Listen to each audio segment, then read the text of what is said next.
C'est-à-dire que le plus important, tout le monde fait des erreurs. Hein. Il faut savoir accepter les erreurs des gens. C'est pas chaque fois un procès ou quelque chose d'impardonnable quand on fait une erreur. Tout le monde fait des erreurs. Donc, mais je dirais la réussite d'un projet, il vient aussi avec le travail ensemble. Et je pense qu'aujourd'hui, les gens, ils l'ont un peu perdu. Voilà.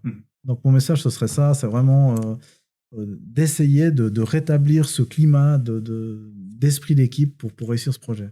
Voilà.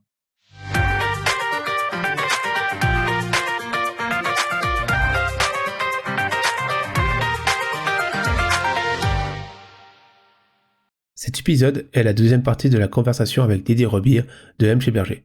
Si tu n'as pas encore écouté la première partie, tu ferais mieux d'aller la visionner avant. Le lien de l'épisode se trouve dans la description. Bonne écoute. Du coup, on va partir sur le deuxième thème. Donc, du coup, c'est plutôt la transformation numérique.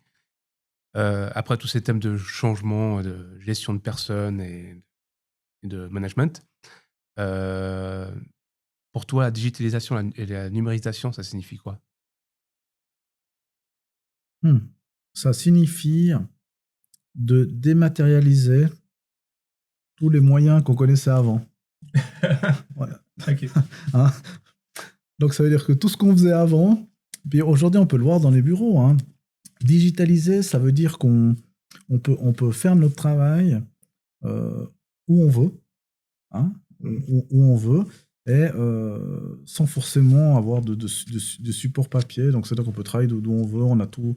C'est ce qu'on a fait aujourd'hui, on a tout dans des SharePoint, dans des clouds, on a aussi des processus qui font de validation, par exemple tout ce qui est facture ou comme ça qu'on a fait. Et voilà, on n'a plus besoin d'être physiquement à un endroit pour faire une tâche. Et on voit dans les bureaux, hein, il n'y a plus de classeurs. Avant, moi, quand j'ai commencé, je produisais des classeurs, je faisais des belles étiquettes, après je faisais mes petites séparations. Aujourd'hui, je pense que j'ai pas ouvert un classeur, j'ai pas créé un nouveau classeur depuis 3 ans, je sais pas. Hein.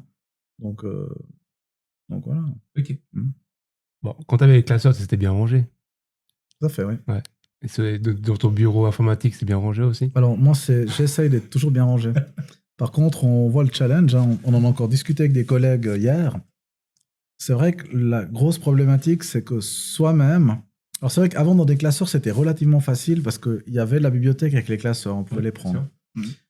Aujourd'hui, avec les SharePoint, on n'a rien sous les yeux. Il faut aller chercher l'information où elle est, mais on ne sait pas où elle est à la base. Donc, ça veut dire que ça peut demander beaucoup de recherche. Et c'est vrai qu'on a un souci aujourd'hui, c'est comment est-ce qu'on classe les mails, les pièces jointes. Et hier, on en discutait. Hein. Aujourd'hui, on fait plein de séparations par expéditeur. Puis on s'est fait la réflexion, on s'est dit non mais zut, mais si on ne sait pas de qui ça vient, on n'arrive pas à aller voir dans le bon répertoire. Donc il faut commencer à faire tous les répertoires. Puis aujourd'hui, on va vers... alors moi, c'est vrai que j'ai connu le début de l'informatique où les gens, ils faisaient pas de répertoire, ils avaient des disques durs de 4 mégas, hein, les IBM et tout ça, puis ils rangeaient tous ces fichiers là, c'était un peu un fourre-tout.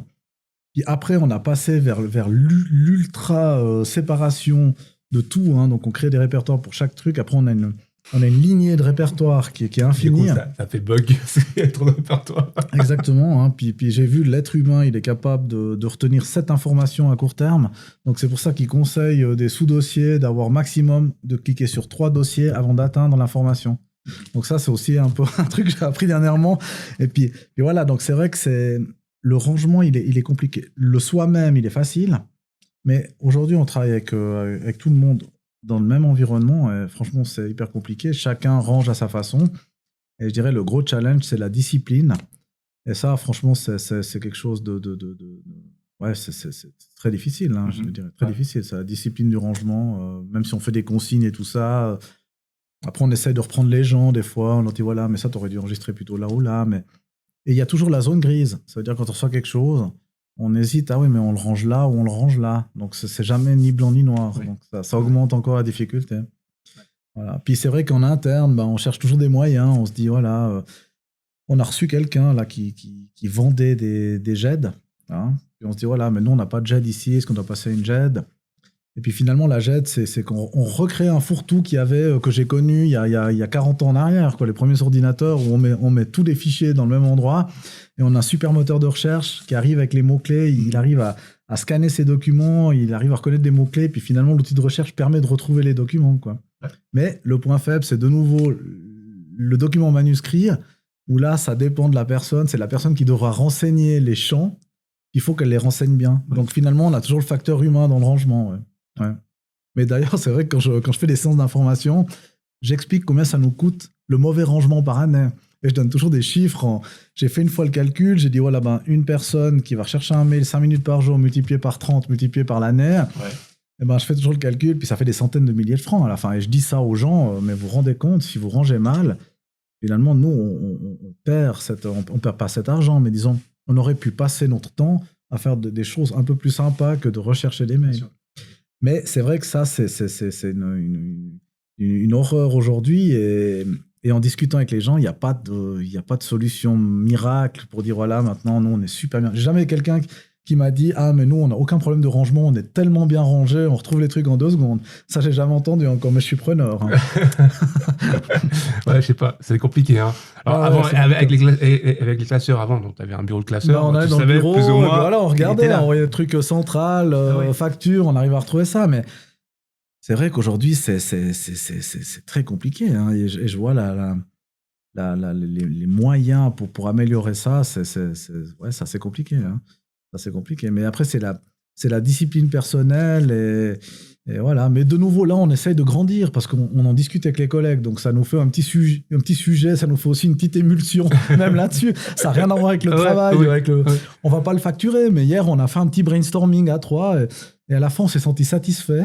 On était content de nous parce qu'on a dit, on va trouver une solution. On ne va plus faire par expéditeur. On va faire comme un fourre-tout. Mais on va mettre au moins les dates. Et puis voilà. Puis on s'est dit, mais c'est pas mal. Comme ça, on a tout dans le même écran, finalement, on aura tous les documents. Ouais. Et on était contents de nous à la fin, donc voilà, ça aussi a participé un peu à l'ambiance de travail. Voilà. Mais du coup, il n'y a pas de charte ou de directive, comment classer, tout ça, oui, ça existe. Il y en a, oui, il y en a, oui. Alors c'est vrai que nous, on a des manuels d'assurance qualité, mais qui datent vraiment d'un autre temps. Hein. Alors là, je pense rien que de voir le classeur, ça fait peur. Hein. On sait que c'est plus actuel. Il y a plein de processus dedans, mais inutiles et inconnus des gens, et c'est plus utilisable aujourd'hui. Donc, après, on a fait quelques swim lanes pour un peu apprendre aux gens à ranger. Mais c'est vrai que c'est compliqué. Là, on va essayer de faire une autre directive, mais d'abord, je vais encore brainstormer avec d'autres. Parce que finalement, on a notre vision à 3 pour l'instant, mais j'aime bien aussi demander aux autres personnes pour être sûr d'avoir balayé l'ensemble des avis pour me dire, voilà, peut-être que là, je vois un problème comme ça. Et après, quand on sera plus ou moins d'accord, on va refaire une communication pour dire, voilà, maintenant, on va essayer de ranger comme ça. Ouais. Mais, ma foi, après, on ne donne pas d'amende. Hein. Ça veut dire que la personne qui a pas compris ou qui n'a pas envie de suivre ça, ma foi, tant pis, hein, ça existe. Hein. Du coup, il n'y a pas forcément le numérique a certaines difficultés de rangement et tout ça. Ah ouais, tout à fait, tout à fait. Et comment on forme ces collaborateurs au numérique ? Alors, disons, comment on les forme, c'est... Disons, nous, on les a pas formés, par exemple. C'est venu comme ça. Ouais. Alors, la chance qu'on a eue, je dirais, c'est venu avec le Covid. La chance qu'on a eue, c'est que peu avant le Covid, on s'est mis à Teams. On s'est dit, mais il faut qu'on essaye Teams. Et c'est vrai que ça a été notre chance, parce que quand on a dû renvoyer les gens à la maison, on était déjà tous prêts, on savait ce que c'était Teams et tout ça. Donc finalement, ça a commencé comme ça. Puis après, on avait notre serveur physique, on s'est dit, mais ça va pas, il y a le télétravail, les gens, ils sont plus au bureau. Donc il faut passer à autre chose que le serveur, donc on passe au SharePoint. Donc finalement, on y va pas à pas. Et puis les gens, ils apprennent pas à pas. On leur a pas dit du jour au lendemain, maintenant, on met tout à la poubelle, maintenant c'est comme ça. C'est-à-dire qu'on évolue pas à pas, voilà, on a fait les SharePoint, maintenant on a réussi à tout mettre sur des SharePoint. On n'a plus que le disque archive. Par exemple, on a encore les licences pour certains logiciels à créer. On va mettre sur un serveur centralisé. Donc, finalement, tout ça, on l'apprend pas à pas aussi. Donc, on découvre. Et puis, peut-être que pour certains logiciels, on a fait des clés XY. On doit passer à un autre système. Donc, on fait aussi des erreurs. Et voilà. Et donc, on apprend un peu comme tout le monde. En faisant des erreurs, on essaie de s'améliorer. Quoi. Ouais. Donc, du coup, tu as eu la chance de ne pas forcément de donner des formations numériques. Non. Ils sont déjà formés. Non, tout à fait. Puis après, je dirais dans le bureau, comme on est d'une taille, on est d'une petite taille, la communication, elle est facile. Ouais. Donc, on a des gens en interne. On sait que c'est un peu les spécialistes là-dedans. Et finalement, ils sont facilement accessibles. Donc, les gens vont vers eux pour leur poser des questions, etc. Donc, disons, ça, c'est facile. Je pense dans une boîte de 1000 employés, ça sera un peu plus compliqué. Là, je pense qu'il faudrait quand même donner des petites formations ou des directives. Mais chez nous, c'est vrai que vu la taille, un petit coup de fil, ah oui, j'arrive pas à faire ça, comment est-ce qu'on fait? Il n'y a pas de problème par rapport à ça. Et puis, au niveau de l'entreprise, comment on définit une stratégie d'entreprise qui tient compte, on va dire, des évolutions et de cette transformation numérique? Disons, au niveau de l'entreprise, on voit quand on fait les budgets annuels, hein, donc on voit les différents postes, et puis finalement, le poste informatique, hein, qui englobe un peu tout ça, on voit qu'il augmente d'année en année. Hein. Donc c'est vrai qu'on se dit, voilà, la stratégie de l'entreprise, finalement, elle est fixée par rapport au budget, hein, premièrement. Et puis, on voit que ce budget est en augmentation. Et puis, je dirais, c'est que quand on fait ce budget, on va allouer des montants par rapport à la stratégie qu'on s'est fixée. Donc, je dirais, c'est par rapport à ça. On va se dire, voilà, aujourd'hui, pour l'année prochaine, on achète tel et tel logiciel, on va former 3 personnes, hein, comme on l'a fait. Et puis, finalement, on fixe la stratégie comme ça. Après, il y a aussi la prise de risque. Même si c'est pas au budget, il y a toujours... une certaine curiosité et une certaine prise de risque à essayer des nouvelles choses, parce que finalement, si on n'essaye pas des nouvelles choses, on ne peut pas se démarquer par rapport à la concurrence. Donc, même si c'est pas au budget, souvent on tente l'expérience. Et puis voilà, mais je dirais la stratégie, en fait, ce qui pousse principalement, c'est d'essayer, de se démarquer, et puis pas de toujours faire la même chose. Donc, voilà. Donc ça fait de la prise de risque, et finalement, on investit aussi là-dedans, même si c'est pas au budget. Mais... Donc, du coup, est-ce qu'il y a aussi une stratégie un peu numérique? Parce que là, c'est une stratégie d'entreprise. Est-ce qu'il y a maintenant une stratégie numérique qui se développe maintenant gentiment ou... Disons, là, au niveau de la holding, disons, la stratégie numérique, c'est vrai que là, ils vont faire un SharePoint, mais privé, en fait. Ils vont faire un cloud privé, donc ça, disons, on est dicté par la holding, hein, d'une part, qui définit un peu la stratégie de toutes les succursales. Après, on peut y adhérer ou pas. Donc, nous, on y adhère partiellement. Hein, ce cloud privé, on n'y va pas pour l'instant. Mais, par exemple, tout ce qui est serveur centralisé pour les clés, pour les logiciels, ça, on le fait. Pour d'autres licences, hein, ça, on le fait. Après, voilà. Après, la stratégie numérique, en termes au sein du bureau, il n'y a pas forcément, il n'y aura pas de document, en fait, de ligne de conduite par rapport à ça. Ouais, d'accord, pas une feuille de route. Non, disons, nous, aujourd'hui, disons, moi, j'estime qu'au niveau transition numérique, on est assez bien. Hein. Je pense qu'on a la jeune génération, elle aide beaucoup par rapport à ça. Hein.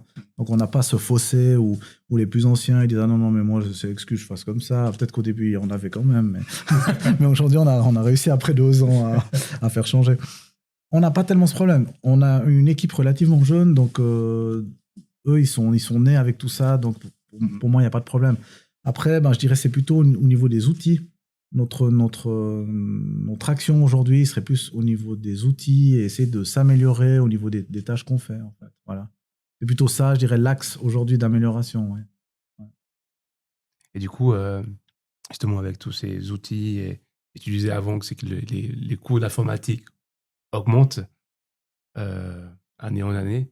C'est quoi, plus ou moins, l'ordre de grandeur, de ratio de 4%. 4%. J'ai révisé avant. Mais c'est marrant parce que ça fait un montant qui est assez grand. Puis c'est vrai qu'en présentant le budget au conseil d'administration, je suis arrivé sur les coûts d'informatique. Puis j'ai dit, mais là, ça explose. Puis finalement, en faisant ce ratio de 4%, j'ai été un peu douché parce qu'on m'a dit, non, mais c'est rien d'extraordinaire, c'est tout à fait usuel. Alors c'est vrai que ça m'a tranquillisé par rapport à ça. Mais quand on voit le chiffre brut, ça fait tout de suite des centaines de milliers de francs. Puis oulala, on dépense beaucoup pour l'informatique. Ouais. Mais au final, en ratio du budget, c'est tout à fait normal. Ok. Voilà. Okay. Ouais. Mais du coup, justement, ton budget d'entreprise, combien combien Héberger met en recherche et R&D dans le développement? Alors, j'ai aussi révisé par rapport à ça. Du bol. Exact.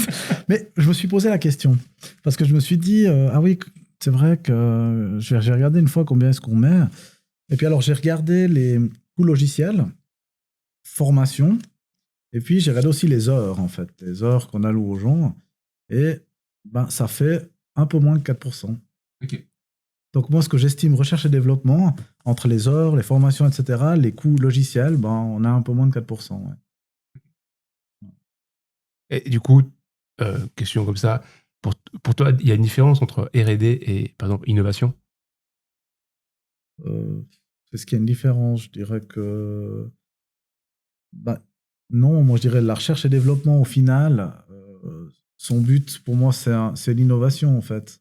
On se développe, donc on doit chercher des nouvelles choses. Donc pour moi, en faisant de la recherche et développement, on essaye d'être innovant pour se démarquer. Ouais.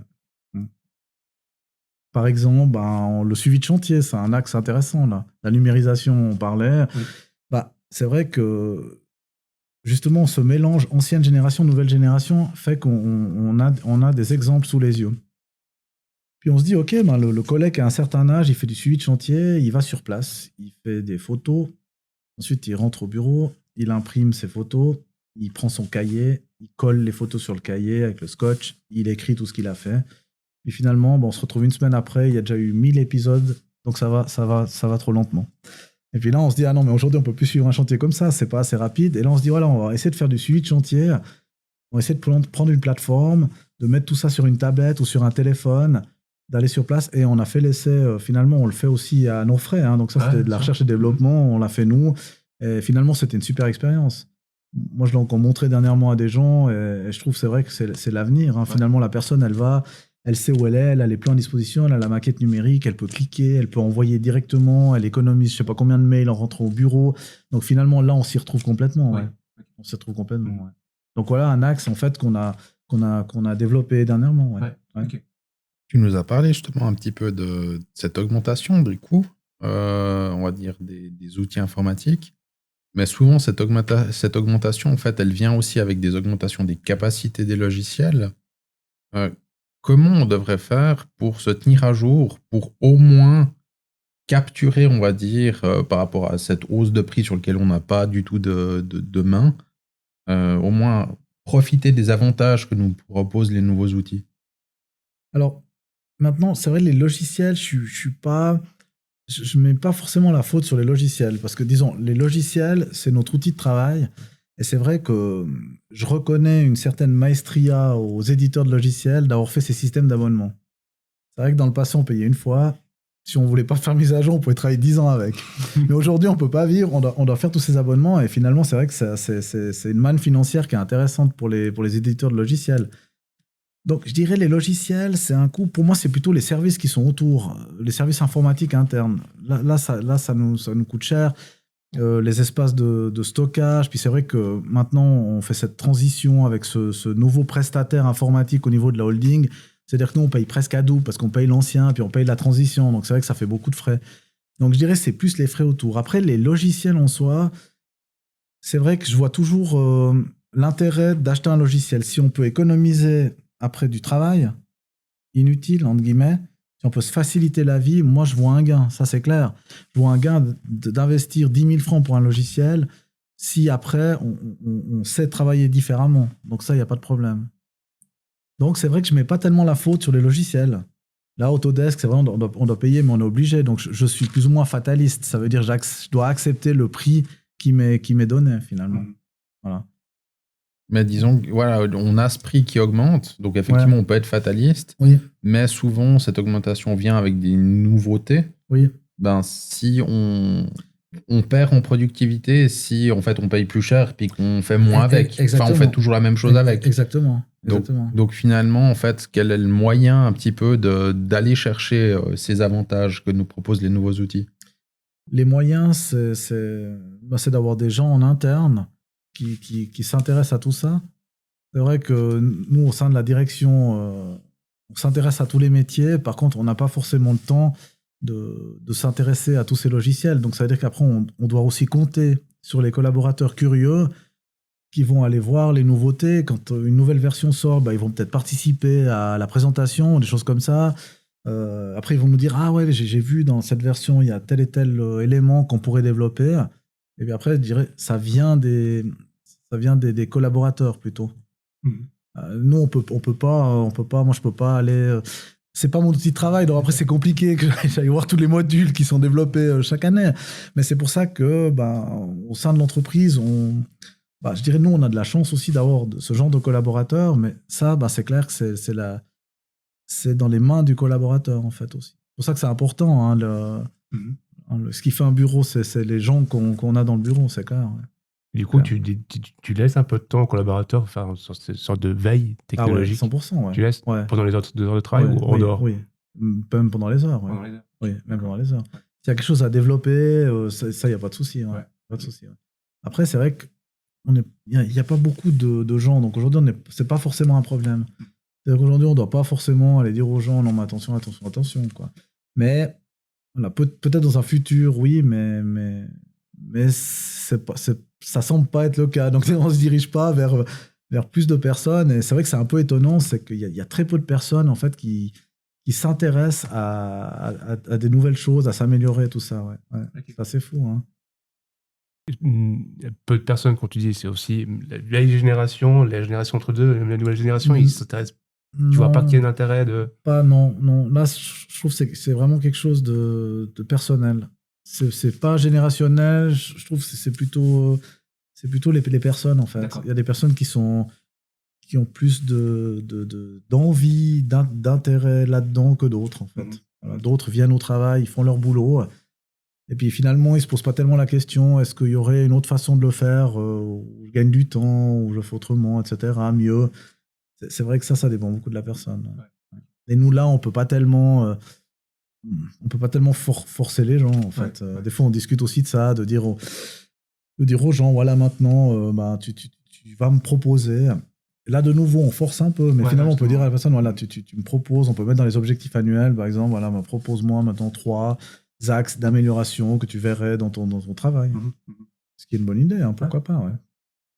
Mais ça s'arrêterait à ça. Disons, moi, le problème, c'est qu'après, si la personne, elle m'en cite 3, puis que ça reste avec le devoir qui est accompli, puis je mets 6 sur 6, ça me sert à rien. C'est qu'après, derrière, il faut les actions, puis il faut aussi l'envie de la personne. Hein. Mais c'est clair, développer en fait une curiosité chez les gens, c'est hyper compliqué. Oui. On peut, dans une certaine mesure, la favoriser, comme tu dis, peut-être mettre des objectifs au début pour essayer de lancer la machine, de montrer l'exemple, de dire, voilà, quand quelqu'un le fait, on va peut-être le communiquer ou ce genre de choses. Mais c'est hyper compliqué de forcer quelqu'un à être curieux. Ouais, ça c'est clair. Ouais. Surtout, c'est un effort. Parce que derrière, si on trouve une solution, on va dire, qui est peut-être plus rapide, en fait, on va devoir changer nos façons de faire. Et puis, on en revient en fait au changement chez les gens. Ah ouais. Ouais, je vois. Alors, toi, tu dis, voilà, la personne, elle a peur de trouver quelque chose qui lui ferait changer son confort, finalement, de travail. Je pense pas que ce soit réfléchi. Mais simplement de se dire, ah ouais, mais je dois nouveau suivre les nouveautés, puis ils vont tout me changer. Je pense que les gens, ils vont un peu penser comme ça, dire, ah, mais il y a nouveau tout qui va changer dans ces logiciels. Ouais. Finalement, si ça fonctionne toujours bien ce que je faisais, pourquoi j'irais voir ce qu'il y a de nouveau? C'est plutôt en fait ce genre de réflexion-là que je verrais. Mais pas forcément la crainte de devoir changer. Ah ouais, ok. Mais ça, c'est ce que tu ressens. Ouais. C'est souvent un petit peu ce que je vois quand il y a une nouveauté, on va dire, de logiciel. C'est finalement, ils m'ont pas changé ma palette d'outils, je vais rester avec ma palette d'outils. Ouais. Mais il y a peut-être 25 fonctionnalités nouvelles qui font que la palette d'outils, elle sert plus à rien. Ouais. Tu gagnes du temps peut-être. Mais ça justement, alors ça, je dirais en interne, la personne qui est curieuse puis qui va aller voir ça. Après, il faut trouver un moyen pour qu'elle puisse rendre ça aux autres, pour leur dire, voilà, j'ai vu qu'il y avait ça, ça et ça, et peut-être pour rassurer les gens qui sont un peu plus frileux. Non, c'est peut-être pas mal, parce que c'est vrai que c'est toujours les mêmes. Hein, dans le bureau, je pense dans chaque bureau, il y a les personnes qui sont hyper curieuses, puis il y a les autres. Puis finalement, après, il y a la communication entre les deux, où c'est vrai que ça, c'est important. Et c'est pour ça qu'on se disait, peut-être qu'on fera un petit peu ces petits déjeuners pour montrer les outils, comme ça, les gens, ils voient ça dans un cadre agréable de pause café, par exemple. Et du coup, justement, c'est pas une bonne idée, justement, de mettre ce cadre d'échange, en fait, sous ça. Mais la question aussi, il y a une question qui est aussi comment tu peux faire quand tu as des collaborateurs qui sont très curieux et aussi qu'ils développent quelque chose pour augmenter leur, je sais pas, pour éviter de s'embêter avec des tâches répétitifs. Ils créent un petit, pas un petit algorithme, un petit truc dans le genre. Ouais. Bah, du coup, c'est pour faciliter son travail. Ouais. Est-ce que après tu dis voilà, j'ai inventé, j'ai créé ça. Est-ce que du coup tu le partagerais dans l'équipe, cet outil? Est-ce que dire ah non, ça fait pas partie des outils de Hemsch, on prend pas? Est-ce que vous restez un peu ouvert par rapport à ça? Totalement. Ouais. Totalement ouvert. Ouais. Donc là, totalement ouvert. L'année passée, par exemple, on a fait une séance d'information à la patinoire de Malais. Là, on est sorti de notre bureau. Et puis, c'était pour présenter les outils qu'on avait développés à l'ensemble des collaborateurs. Donc pour moi, 100% ouvert à ça. Ça va dans l'esprit d'équipe, dans l'amélioration. Donc moi, il n'y a pas de se dire on garde ça pour lui ou pour la personne. Je serais triste de savoir qu'une personne a développé quelque chose et puis qu'elle le garde pour elle. Ça ce serait pas bien hein, pour moi. Ça irait pas dans le bon sens en fait. En plus, justement, ça peut aider à d'autres personnes. Alors tout à fait. Moi, je sais qu'il y a des entreprises où c'est informatique, où c'est très rigide. Ouais. Donc du coup, tu peux pas forcément dire j'ai inventé un truc, mais ça ne rentre pas dans le cadre, dans la charte charte informatique de la boîte, et du coup, non, les trucs, c'est loin. Mais nous c'est vrai qu'on n'a pas de cadre, on n'a pas forcément de cadre, donc il n'y aurait aucun problème par rapport à ça. Par rapport à ce que tu dis, je pense que c'est même un devoir. Enfin, je veux dire, on est dans le partage. Si quelqu'un développe ou trouve une solution pour aller un peu plus vite dans son travail, ce serait dans le sens et pour le bien de la société ou de l'entreprise qu'il le partage à ses collègues. Parce que tout le monde devrait en bénéficier. Donc, pour moi, c'est nécessaire que la personne qui fait ça, en fait, transmette aux autres. Mais ça dépend de l'état d'esprit. Justement, toi, tu as cet état d'esprit. Il y a des gens qui voient une compétition avec leurs collègues et puis qui gardent des choses pour elles. Et ça existe. Ouais, justement. C'est une anecdote que j'ai entendue, j'ai lu quelque part qui disait qu'il y avait une boîte informatique, il y a un gars qui a créé un script sur Excel qui facilite des trucs. Ils ont découvert ça, le gars est parti. Ils ont découvert son fichier Excel, mais c'est quoi ce truc? Puis du coup, il a créé des scripts justement pour éviter de taper plusieurs chiffres en même temps. Et il dit ah mais c'est cool. Puis c'est qui l'a créé? Ah mais il est parti. Et il a jamais transmis ça. C'est dommage. C'est dommage. Mais ma foi, voilà, on vit dans un monde qui n'est pas si facile. Et c'est vrai que s'il y a une certaine compétition dans les entreprises, je peux tout à fait concevoir que les gens sont comme ça, quoi. Chacun voit son intérêt et tout le monde n'a pas la même vision du travail et de la collaboration avec ses collègues. Et voilà, donc c'est clair que je suis aussi d'accord que c'est complètement dommage. Et nous, on essaye en tout cas en interne que ça soit pas comme ça, en fait. Donc il n'y a pas de compétition entre les gens et puis voilà, quoi. Après, on refuse on refuse de mettre ce climat en fait de compétition en interne. Et du coup, en fait, quand tu as un collaborateur qui crée un truc, et voilà, tu le mets en place dans le bureau, du coup, comment tu fais la mise à jour du truc, parce que c'est le collaborateur qui l'a créé. Comment tu réceptionnes et comment tu dis voilà, comment le mettre à jour le plus régulièrement possible, comment l'améliorer. Est-ce que tu demandes au collaborateur donne-moi ton entre guillemets ton script alors moi j'aime pas. Alors ça va avec la bienveillance aussi. C'est ne pas s'attribuer le travail d'autrui. Alors ça je déteste. C'est que les gens ils prennent le travail puis qu'ils vont le présenter à la place des autres, ça j'aime pas. Non, mais ce que je veux dire par là c'est mais ça veut dire que je laisse à la personne le développement. C'est ça que je veux dire. Ce que je veux dire aussi par là c'est que tu laisses le développement, mais c'est dire que si la personne part, t'auras pas l'historique pour le garder. Oui, tout à fait. Après ça c'est le risque aussi. Donc ça je l'accepte. C'est vrai que la personne qui a développé cet outil, elle l'a transmise aux autres. Finalement, après les autres l'ont dans leurs mains. Si la personne, le créateur part finalement, bah, il est parti. Maintenant, à nous, ou de faire vivre ça, ou de stagner à ce niveau-là, ou d'inventer autre chose, finalement. Mais ça, ma foi, on peut rien y faire. En fait, on peut pas signer de contrat avec la personne. Ah ouais, tu continues à nous faire des mises à jour. ça n'existe pas. Ce serait idéal.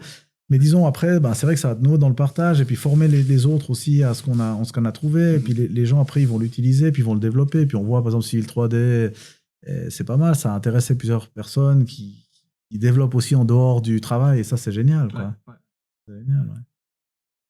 Mais c'est clair que dans un premier stade, effectivement, tu as peut-être une personne qui s'y intéresse. Cette personne va peut-être créer quelque chose. Mais après, le but, c'est qu'assez rapidement, en fait, il y ait d'autres personnes qui s'y intéressent pour pouvoir maintenir ça. Ouais, justement, oui. Parce que c'est toujours, je trouve bête, et un risque qu'une seule personne qui sache faire une tâche. Ouais, bien sûr.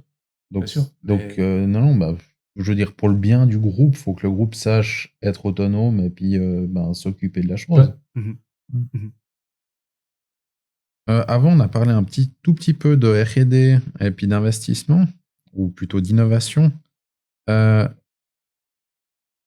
Si on prend vraiment la définition claire, la R&D, en fait, c'est convertir des ressources, argent, temps, personnes, etc., pour du savoir.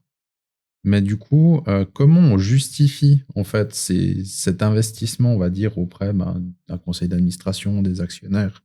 Parce que finalement, tant qu'on en est à ce stade-là, on n'a pas encore de produit, donc d'innovation. Et puis du coup, on n'arrive pas à avoir un retour sur investissement. Alors, comment on le justifie Alors, j'ai la chance ici de ne pas devoir tellement le justifier. Donc, ça, c'est la confiance. Ça veut dire que si on est en phase avec son conseil d'administration, on va présenter un budget, on va présenter des idées. Puis finalement, le conseil d'administration, il va nous suivre. Ça veut dire qu'on n'est pas forcément obligé de justifier en fait d'un gain immédiat. Et si on devait le faire, je trouve que ce serait très compliqué. Et là, je dirais derrière, il y a la notion de risque aussi. Je pense que pour innover, pour gagner, il faut aussi être précurseur, il faut aussi oser, il faut risquer. Et finalement, sans gain immédiat. Et je pense que dans notre cas, en fait, c'est vrai qu'on a l'avantage d'avoir la confiance du conseil d'administration. Donc, s'il faut dépenser, je dirais, il y a deux aspects. S'il faut dépenser une grosse somme d'argent, par exemple, pour acquérir une société ou autre chose, là, c'est vrai qu'on passerait par le conseil d'administration. Mais de nouveau, il n'y aurait pas besoin de présenter trop de chiffres et d'avantages pour qu'ils soient d'accord. Donc, je dirais, essentiel, c'est la notion de confiance. Et puis, comme ça, il n'y a pas besoin de justifier. Parce que je pense sinon, ce serait difficile. On fait un métier compliqué. Puis, comme tous les projets sont des prototypes, on ne peut pas faire un projet d'une façon. On n'aura jamais le même projet d'une autre façon et on ne pourra pas comparer en fait le résultat. Donc ça, c'est extrêmement difficile. C'est pas comme si on fabriquait toujours le même produit. On améliore le robot au début sur la chaîne de production, puis on voit le résultat. Et je dirais, ça, c'est extrêmement compliqué de le montrer, en fait. Je n'aurais pas vraiment de moyens aujourd'hui pour mesurer l'efficacité. C'est hyper compliqué. Dans notre métier, en tout cas, c'est complexe. Ouais. Donc c'est pour ça que c'est je dirais la prise de risque, et puis il faut croire aussi en des choses, et puis voilà, puis on voit que ça marche. Hein. Finalement, avec l'expérience, on se dit, voilà, on l'a tenté. Hein. Il y a quelques années, typiquement dans le BIM, là, tu vois, en formant 3 personnes dans le bureau, on l'a fait peut-être dans les premières. Et puis finalement, on voit aujourd'hui que par rapport au BIM, on se situe bien par rapport à la concurrence. Finalement, c'est d'avoir osé investir à l'époque dans quelque chose. Quoi. Voilà. Mais c'est vrai qu'à l'époque, quand cette décision a été prise, il n'y avait aucune garantie parce qu'il n'y avait pas de marqueur du marché qui indiquait que CFF allait y passer, comme c'est le cas maintenant. Donc on n'avait pas tous ces marqueurs qui maintenant sont évidents. Ah ouais, c'était de la pure inconscience. Ouais. Ça, c'est clair. Ça veut dire de l'inconscience dans le sens qu'on n'était pas conscient de où on allait. D'ailleurs, le BIM, quand on parlait de BIM à l'époque, on disait, mais le BIM, c'est pas, ça vient pas de moi, mais d'autres plus anciens, c'est le BIM, c'est ce qu'on faisait en 2D, on le fait en 3D. Hein. Donc voilà la notion du BIM, et c'est vrai qu'on a investi sur des gens pour faire ces formations, et voilà quoi. Heureusement qu'on l'a fait, mais disons, on n'était pas conscient de tout ça. Quoi. Du coup, de ton côté, tu as fait le CAS en coordination BIM 2020-2021. Oui. Pourquoi est-ce qu'un directeur suit un CAS ? Alors, pourquoi est-ce qu'un directeur suit un CAS? C'est que on était en séance de direction et on parle toujours de ce BIM, puis on s'est dit, mais nom de chien, pour avancer dans le bureau avec le BIM, il faut quand même comprendre ce que c'est. Donc, il faut qu'on envoie un membre de la direction faire le CAS BIM. Et je me suis porté volontaire. Donc voilà comment je me suis retrouvé à faire ce CAS BIM, que je regrette pas du tout, hein, d'ailleurs. Ça m'a ouvert l'esprit, ça m'a montré plein de choses. Même en termes de management, je trouve que c'était hyper intéressant. Hein. Et finalement, l'avantage de ce CAS, c'est que chacun prend ce qu'il a envie de prendre et développe un peu ce qu'il a envie. Donc, moi, c'est vrai que j'ai plus apprécié certains cours que d'autres. Mais disons, j'ai suivi tous les cours. C'est vrai que quand on faisait du Revit ou du Archicad ou des choses comme ça, c'était peut-être moins ma tasse de thé. Mais pour moi, c'était quand même hyper intéressant de le faire et de voir comment ça marche. Quoi. Donc, dans un épisode précédent avec Jack, il parlait justement de ça. Il disait que c'est important que la direction suivait les formations du BIM et tout ça pour qu'ils comprennent un peu ce que c'est. Ah, tout à fait. Alors, moi, c'est comme je disais au début, finalement, quand on demande à ses collaborateurs de faire une tâche, bah, le minimum, c'est bien de savoir ce qu'on demande. Hein. Si on ne sait pas, je ne sais pas comment on peut gérer une boîte. Mais c'est vrai que c'était assez cocasse parce que moi, en plus, j'étais pas directeur quand j'ai commencé. Donc, ça a switché entre les 2 ans, puisque à cause du Covid, on a dû le faire en 2 ans. Donc, voilà, mais très intéressant. Et de nouveau, ce patchwork de profils était hyper enrichissant parce que finalement, on faisait ces petits World Café et on discute avec des gens qui ont d'autres professions, qui ont d'autres métiers. Et c'était très, très bien. Ouais. Très bien, ouais. Et comment évolue l'arrivée du BIM dans le marché de la construction? Alors, dans le marché de la construction, je dirais assez lentement. Assez lentement. À part comment on va dire ça, les entités au niveau fédéral. On voit les CFF. Les CFF, je pense qu'ils sont bien. L'Office fédéral des routes, ça avance gentiment. Hein, ça avance gentiment. Là, on fait un projet pilote là, pour des passages à faune, mais disons, on ne voit pas vraiment venir le BIM au niveau de l'Office fédéral des routes. Au niveau cantonal, ça avance très lentement aussi. Au niveau communal, je pense encore plus lentement. Donc c'est vrai, je vois le BIM, c'est vrai que je pense que le BIM dans les bureaux est beaucoup trop avancé par rapport à la société autour. Hein, finalement, commune, canton. Ça part de la confédération, ça va redescendre gentiment, mais il faudra pas mal d'années. Là, je discutais encore avec des gens dans un canton et c'est vrai que le BIM, ils ne savaient pas ce que c'était, ils ne voyaient pas vraiment d'intérêt. Et puis, on se heurte encore à ces barrières que nous, on a connues il y a 5-6 ans en arrière. Donc, ça veut dire qu'aujourd'hui, il y a un certain retard. Et voilà, je dirais dans la construction, entreprises, je pense qu'elles sont bien. Ouais. Les bureaux aussi. Mais on va dire aujourd'hui, c'est plus des actes volontaires de faire du BIM, d'avoir des bureaux, plutôt que des demandes du maître d'ouvrage. Donc, à part les gros, finalement, nous, on le fait par volonté de le faire en interne parce qu'on ne va pas ressortir des vieux outils. Hein. Moi, je dis toujours, un maître d'ouvrage, même s'il ne veut pas de BIM, on ne va pas aller sortir des vieux logiciels ou des vieilles méthodes de travail du tiroir pour ne pas le faire en BIM. Donc, pour nous, on va dire aujourd'hui, c'est naturel de le faire comme ça. Après, c'est vrai que les clients, c'est un peu plus compliqué. Donc, tu dis que le niveau de maturité des partenaires, donc des bureaux, sont assez bons, mais pas vers les clients. Pas vers les clients, non. Ouais. Pas les clients, genre canton commune, non. Après, entreprise générale, ils sont bien. Ouais, tout ce qui est entreprise de la construction, je pense que c'est bien. Oui. Et puis même les bureaux d'une certaine taille, oui. Je pense après les tout petits bureaux où il y a le patron, peut-être plus 2 employés. Je suis pas convaincu que lui, il ait déjà fait la transition. Ouais. Voilà. Donc c'est vrai que c'est compliqué. Et puis on voit, hein, ça prend du temps. Hein.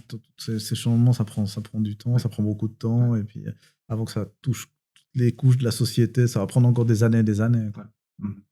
Selon toi, est-il possible de se préparer à une transition numérique sans la subir? Oui. Disons, nous, alors notre expérience, c'est que on l'a faite sans la subir. En fait, moi, j'ai pas l'impression qu'on a souffert en fait de ça. Mais disons, on l'a pas subi. on nous a aidés à la faire, quoi, malgré nous, hein, on va dire, mais sans la subir forcément. Finalement, pour moi, ça a été un accélérateur. Le Covid, ça a été quelque chose qui a accéléré tout ça. Et on voit aujourd'hui, ça... Non, subir, je ne parlerai pas de subir. Je parlerai plutôt en termes positifs.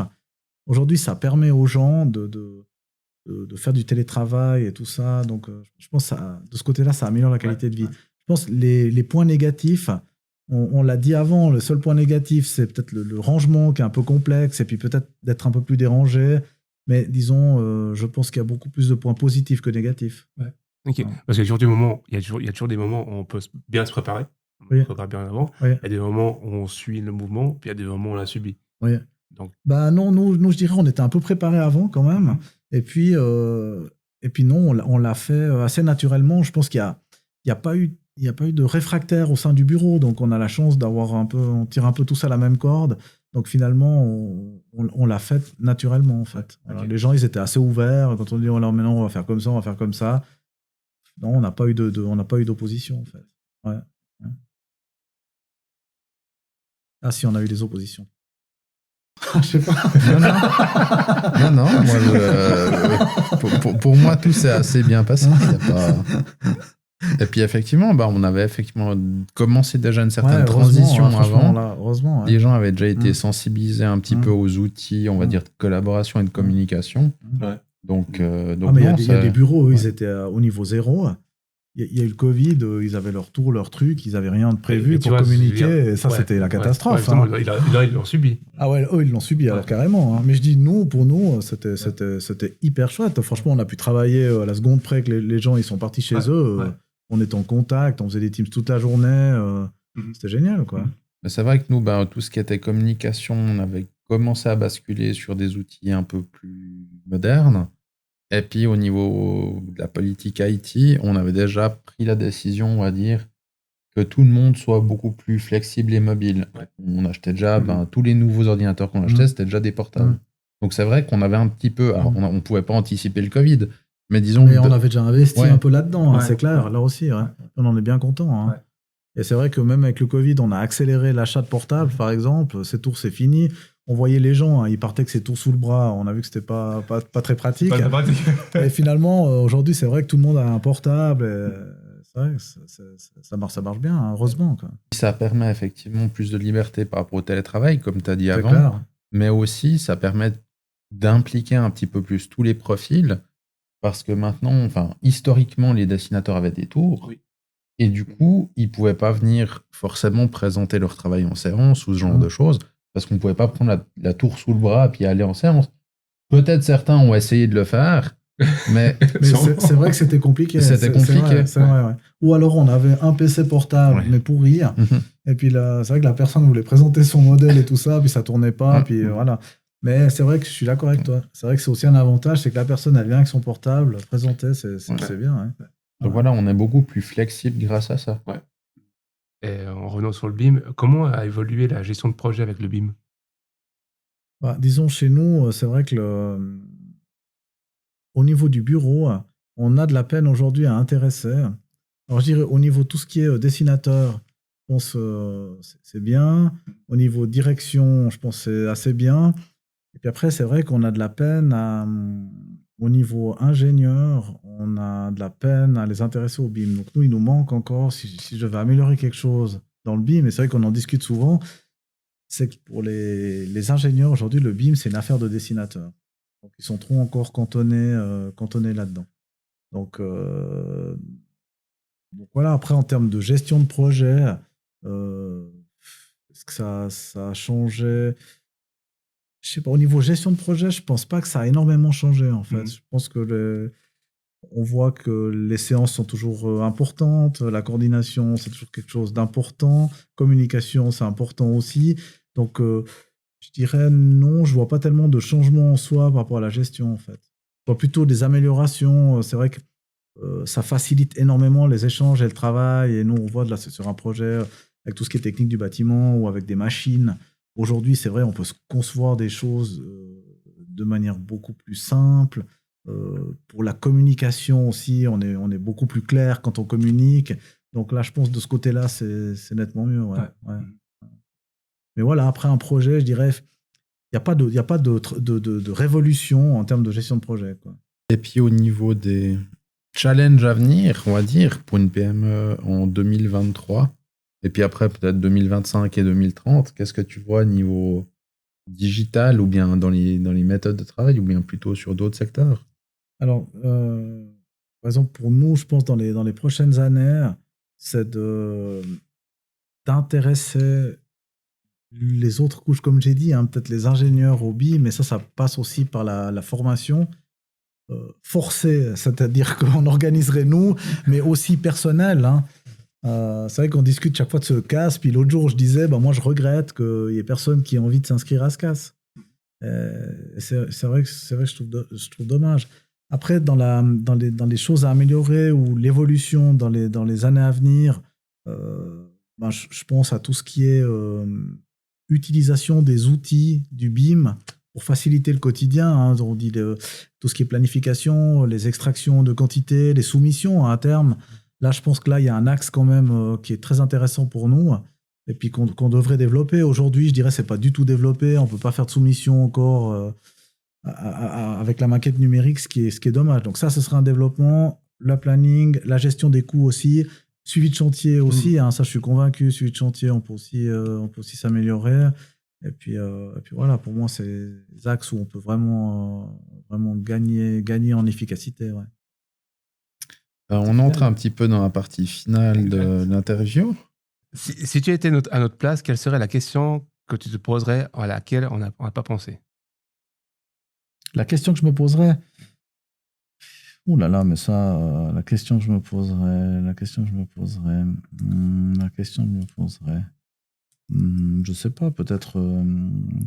comment est-ce que tu vois l'évolution du métier dans les années à venir, peut-être? Je sais pas. Mm-hmm. Alors, puis je vais pas y répondre. Non, mais je savais bien. Disons, je pense que l'évolution du métier, je pense qu'on va améliorer les outils pour faire le métier. On va améliorer l'efficacité aussi. Ça, j'ai aucun doute là-dessus.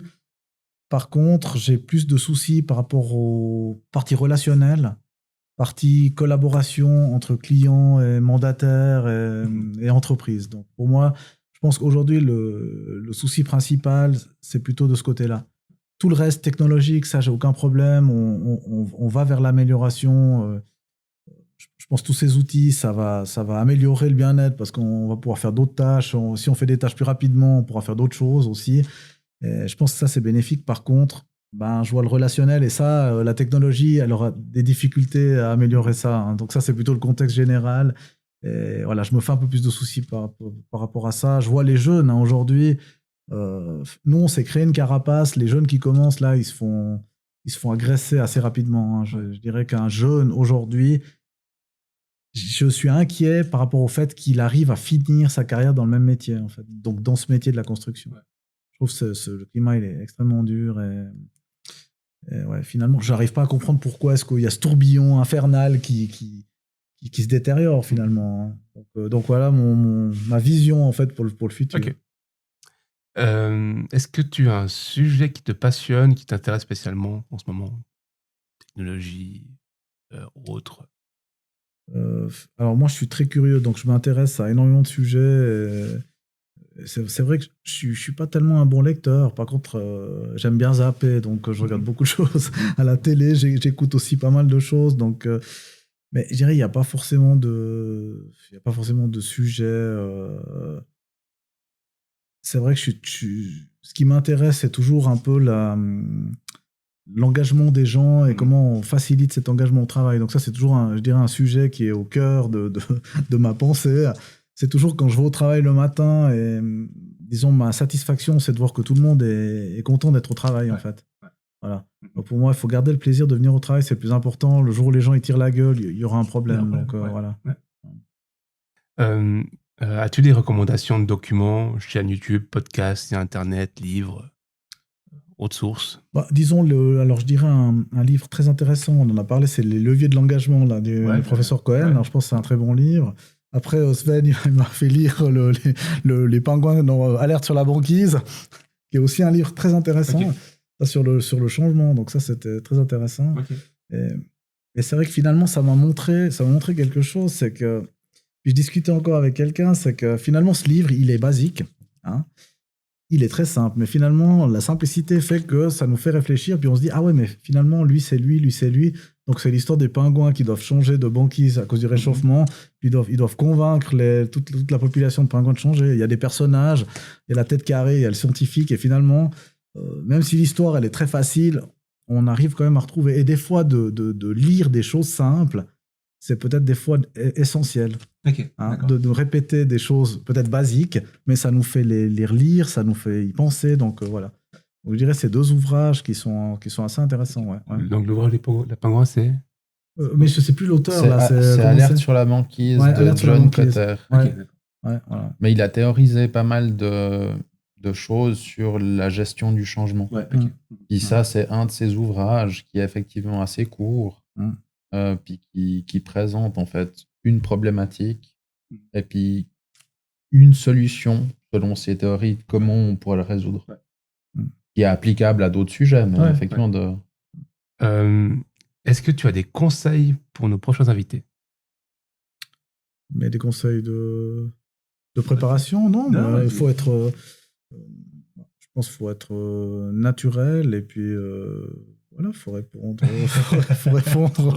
naturellement. Et puis, non, mais il n'y a pas de souci. Hein, je dirais le climat, il est très agréable. Et puis, je pense que la discussion, elle est très ouverte. Donc, j'ai pas forcément de conseils. Et pourquoi soyez vous-même. Ouais. Et pourquoi tu as accepté notre invitation?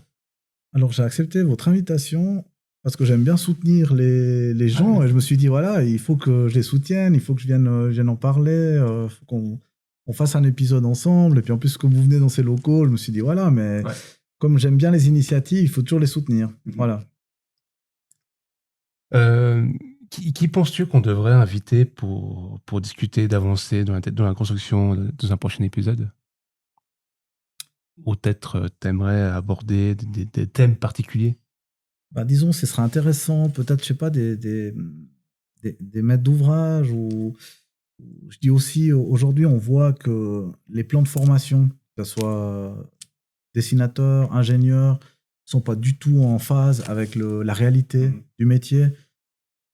Et ce serait intéressant, une fois, d'avoir quelqu'un pour lui demander, mais finalement, pourquoi vous ne changez pas hein, au niveau de HES, EPFL, ou j'en sais rien, au niveau des cantons, de dire, voilà, mais qu'est-ce que vous attendez? Et finalement, on en parle depuis 10 ans. Aujourd'hui, il n'y a rien qui est mis en place. Alors c'est pour ça que nous, aujourd'hui, on l'a accepté, puis on forme les gens en interne, ça on le sait. On ne trouvera jamais personne au niveau local de formé qui arrivera chez nous, hein, malheureusement. On dirait ça, ce serait intéressant, ou peut-être une administration publique, pour dire voilà, finalement, pourquoi est-ce qu'en interne, vous n'avez pas fait cette transition vers le BIM, par exemple. Je trouverais intéressant d'avoir ce point de vue. C'est noté. Voilà. Après tous ces thèmes traités aujourd'hui, quel message tu pourrais transmettre le plus important? Le message le plus important, c'est que... Mon message le plus important, c'est qu'on fait tous des projets, que ce soit mandataire, client, entreprise. Et puis, finalement, il faut qu'on arrive à travailler ensemble. C'est-à-dire que le plus important, tout le monde fait des erreurs.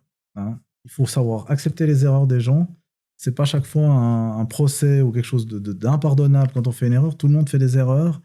Donc, mais je dirais la réussite d'un projet, il vient aussi avec le travailler ensemble. Et je pense qu'aujourd'hui, les gens, ils l'ont un peu perdu. Voilà. Donc, mon message, ce serait ça. C'est vraiment d'essayer de rétablir ce climat d'esprit d'équipe pour réussir ce projet. Voilà. Ouais, donc finalement, cette confiance et puis le fait que les gens sont plutôt de bonne foi en général. Tout à fait. Et je dirais aujourd'hui, ça se perd, c'est la confiance, c'est juste. Hein. C'est que aujourd'hui, quand on dit quelque chose, c'est vrai, souvent, les gens ils doivent demander 15 avis, après on a 15 experts. Donc finalement, cette confiance, elle est plus là aujourd'hui. Ouais. Bon, c'est le petit jeu, ça s'appelle petit jeu de portrait chinois. C'est des petites questions très rapides, tu dois répondre rapidement. Vaud ou Valais? Valais, bien sûr. Pourquoi? Valais? Ouais. Parce que Valais gravé dans mon cœur. Ah ouais, ok. Syrah ou Chasselas? Plutôt Syrah. Plutôt Syrah. Ouais. Moi aussi. Mais en fait, il faudrait dire fendant ou chasselas. Parce que c'est le même cépage, c'est le chasselas. Ah ouais. Ça serait fendant ou chasselas. Pas Syrah, parce que ça c'est rouge-blanc. Oui, Mais, c'est vrai. ah ouais, ok. c'est juste. Non, mais Syrah. C'est bien, juste. Syrah, ouais. Chef de projet ou directeur? Directeur, j'aime bien les deux. Directeur ou chef de projet? Directeur. Directeur, ok. Mais t'aimes bien les Non, deux. Non, mais j'aime bien les deux, mais je dirais directeur quand ok, même. ok. Ouais. Agile ou waterfall pour la gestion de projet? Agile ou quoi? Waterfall, c'est En traditionnel. cascade? Ah, traditionnel, ouais. Agile, obligation aujourd'hui. Obligation agile. Ouais. Ok. Ouais. Open beam ou close beam? Open beam. Ok. Et ton meilleur moment de la journée? Mon meilleur moment, c'est quand j'arrive au travail le matin. Je déconne. C'est un peu trop là. C'était un peu trop, ouais. Ça c'est vrai que ça ne faisait pas. Pas. Mon meilleur moment de la journée, c'est de partir du travail en se disant voilà, ben, on a fait une bonne journée et puis voilà, en étant satisfait en fait de sa journée. Voilà. Ok. Voilà. Ouais. Très bien. Bah, merci Didier pour cette belle conversation. Et Merci à vous pour l'échange. Merci pour l'accueil dans tes locaux. Ah ouais, avec plaisir, beaucoup. toujours avec plaisir. Hein. Ouais. Voilà. Merci à vous. Très en tout bien. cas, ouais. Cool. À bientôt. À bientôt, ouais. À bientôt, Merci. ouais. À bientôt, merci. Merci d'avoir écouté cette conversation constructive. On espère qu'elle t'a été instructive et on se revoit bientôt pour le prochain épisode. Si entre-temps tu souhaites soutenir le projet, n'hésite pas à en parler autour de toi. Tu peux aussi nous contacter pour nous proposer des thèmes, des invités ou voire même indiquer ce qu'il pourrait être amélioré pour la suite de ces épisodes. Belle journée à toi et à bientôt.